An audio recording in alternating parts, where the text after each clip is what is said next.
Perkenalkan, nama saya Freddy Novosta Perwirawan dengan NIM 1090925018. Halo, saya Faisal Faresi dengan NIM 109092500040. Perkenalkan, nama saya Dimas Nova Nur Fajri dengan NIM 109092500035.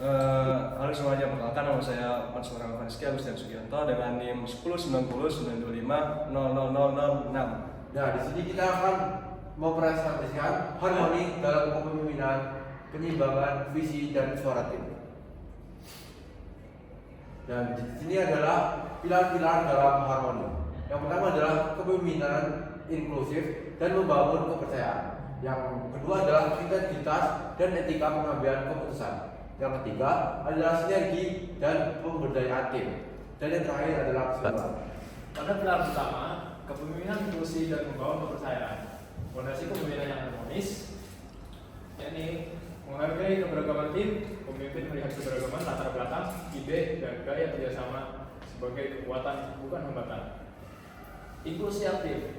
Pemimpin masih mendengarkan aktif atau active listening dan memberi ruang bagi setiap anggota untuk menyampaikan perspektif dan kontribusi mereka.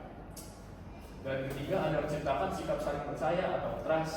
Kepercayaan adalah fondasi utama kolaborasi. Pemimpin harus konsisten, transparan dalam komunikasi biar menepati komitmen untuk membangun lingkungan yang penuh kepedulian.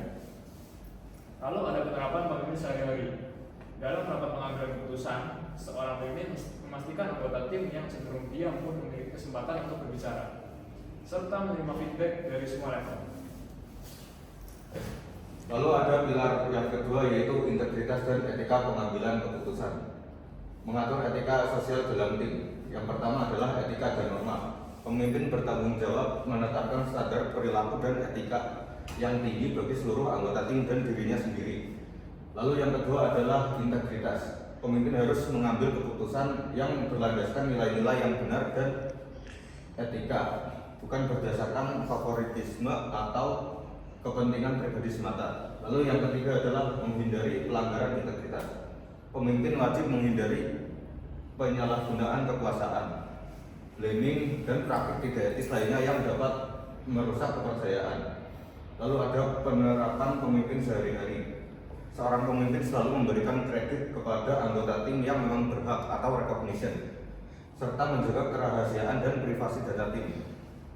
Nah, di sini ada pilar ketiga, yaitu sinergi dan pemberdayaan tim. Di sini terdapat dua poin, yaitu mengubah kerjasama menjadi kolaborasi efektif. Nah, di poin ini terdapat tiga sub poin, yaitu yakni kerjasama mengelola interaksi untuk menyelesaikan proyek dengan tujuan yang sama. Terus yang kedua, pemberdayaan atau empowerment, yakni pemimpin mendelegasikan tugas dengan peran dan tanggung jawab yang jelas pada setiap anggota, sekaligus memberikan dukungan penuh agar mereka dapat berkembang.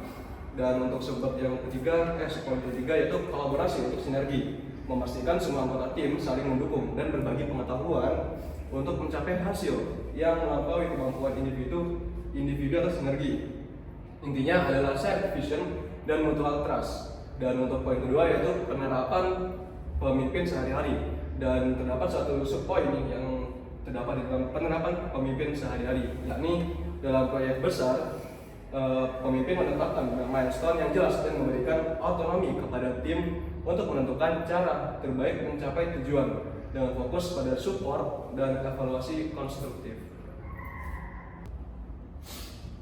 Nah, jadi kesimpulan dari harmoni adalah persyaratan fundamental bagi keberhasilan setiap pemimpin yang termanifestasikan melalui tiga pilar. Yang pertama inklusi dan kepercayaan, membangun mutual trust dengan menghargai keberagaman. Yang kedua, integritas dan etika, menjaga standar etika tertinggi dalam setiap keputusan. Dan yang ketiga adalah sinergi dan pemberdayaan, menciptakan kolaborasi efektif yang memberdayakan tim. Mungkin sekian presentasi dari kami. Wassalamualaikum warahmatullahi wabarakatuh.